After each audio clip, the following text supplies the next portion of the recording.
રાજકોટ અગ્નિકાંડમાં હવે એસીબીની entry, game ઝોનની જે અધિકારીઓએ મંજૂરી આપી તેમની ભૂમિકા અંગે તપાસ શરૂ. શંકાસ્પદ ભૂમિકા સામે આવશે તો તપાસ થશે.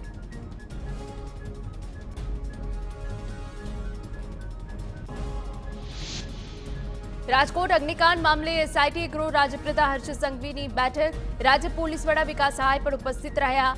એસઆઈટીના વડા સુભાષ ત્રિવેદી સહિતના સભ્યોએ બેઠક પર પ્રાથમિક તપાસ અંગે માહિતી આપી.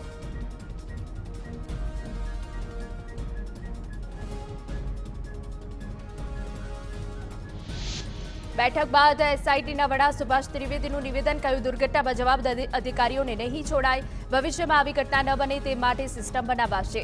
આઈપીએસ આઈએએસ હોય કે આઈએફએસ અધિકારી જે જવાબદાર હશે તેમની સામે કાર્યવાહી કરાશે. મોટામાં મોટા અધિકારીઓની પૂછપરછ કરવાનું પણ સુભાષ ત્રિવેદીએ નિવેદન આપ્યું છે. સસ્પેન્ડ અધિકારી સામે ફોજદારી ગુનો નોંધાશે કે નહીં તે તપાસો વિષય. ગેમ ઝોનમાં પેટ્રોલનો જથ્થો 30 લીટરથી વધુ હશે તો મંજૂરી લેવી પડશે. વધુ જથ્થો જણાશે તો પેટ્રોલિયમ એક્ટ મુજબ કાર્યવાહી કરાશે. અગ્નિકાંડ અંગે રાજકોટના ભાજપ ઉમેદવાર અને કેન્દ્રીય પ્રધાન પરસોત્તમ રૂપાલાનું નિવેદન, કહ્યું અગ્નિકાંડમાં મુખ્યપ્રધાનની દેખરેખ હેઠળ આખરી કાર્યવાહી થઈ રહી છે. તપાસ માટે એસઆઈટીની રચના કરવામાં આવી. તપાસમાં જે જવાબદાર હશે તેમની સામે કાર્યવાહી કરાશે.